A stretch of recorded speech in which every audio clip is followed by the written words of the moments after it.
Well, Assalamualaikum everyone, and welcome back to ICP video update. Today there are something that is very concerning, and ICP I think is not in a good mood. I always kind of want to see what is going on with ICP, and I talked about a triangle here before. Do you see this triangle? We talked about that triangle. The triangle has break into the upside. I've talked about 12.4 being invalidation, and you may be confused today with what I'm about to say, but I think ICP, as you can see on your screen right now, is probably printing in a head and shoulder. This one being your left shoulder here, that being your head right there, and this does look to me like a right shoulder is being printed out. It may be just a little bit higher or something. So yeah, maybe it's time to be a little bit more careful right over here. So I'm just going to take this right over there, and we may be looking at a print of the right shoulder. It could be higher up here, it could be down right there. You can actually even go as high as 13.5 and then eventually print in the right shoulder.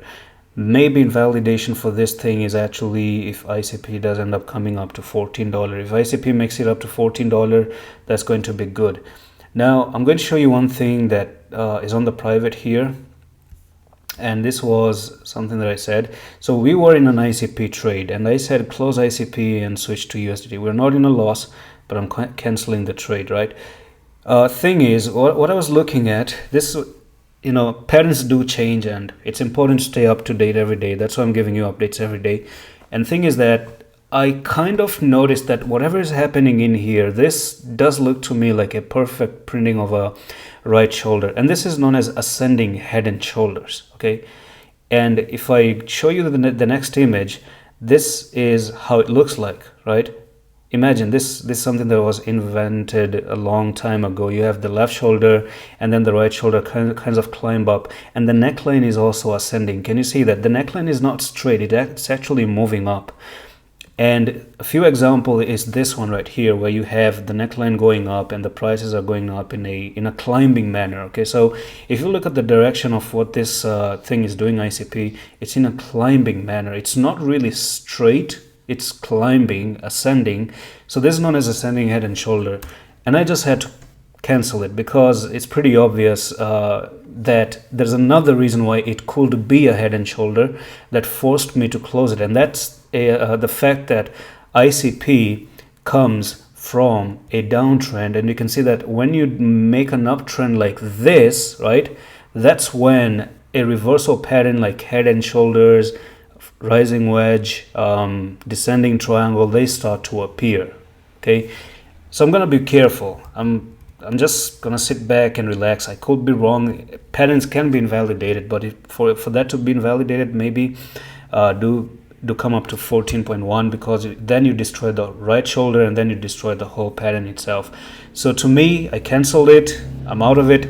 And the next target, if it does actually fall down, then we may be looking at ICP moving all the way down. Yes, I even understand that at some point, right, $6.2. I even understand that on the daily time frame, you may actually say that but ICP has bull cross, it's being maintained. Actually, it's very true. I'm not saying that it's not, but the thing is, I'm going to entertain a pattern because you see, EMAs are lagging, right? The reason why I'm taking the other choice than the EMA is that EMAs are lagging indicators. They're not leading indicators. Basically, that means that at any point of time, if the prices just fall down, then you have a bear cross all of a sudden. So chart patterns are leading things. Okay, these are more like leading indicators. You may actually learn more. I do have a whole course on this one, going in depth regarding EMAs and chart pattern reading. These are small differences that makes a lot of difference. And when people tell me that, oh, you're not looking at the EMA, we have a golden cross, it's very true, you have a golden cross, but never ever put away chart pattern, because chart pattern are number one, and then EMAs are probably even at number 4, number 5 in terms of how good it is, right? And that's it for the video. I'm going to see you the next one. Love is.